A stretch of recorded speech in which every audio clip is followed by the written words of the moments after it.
In this guide, I'm going to show you guys how to use the FPL Assistant Manager chip. Let's get started. So, what is it? Once activated, you basically hire a Premier League manager for 3 game weeks straight. Their team results, wins, draws, goals and clean sheets all give you extra FPL points. And here's the twist, if your manager team takes points off a side that's at least 5 places higher in table, you get bonus points. Up to 16 points for an upset win. So the smartest time to play this chip, look at the fixture calendar. Target a double game week where your chosen manager's team play twice, or gamble on a mid-table boss facing top sides. If they pull off a draw or upset, the bonus is huge.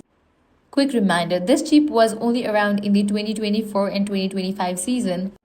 It's not in the FPL 2025 or 26, but if you're looking back or playing retro modes, now you know how to squeeze every point out of it. That's it for today's guide. If this helped you out, do not forget to like, share and subscribe. Thanks for watching.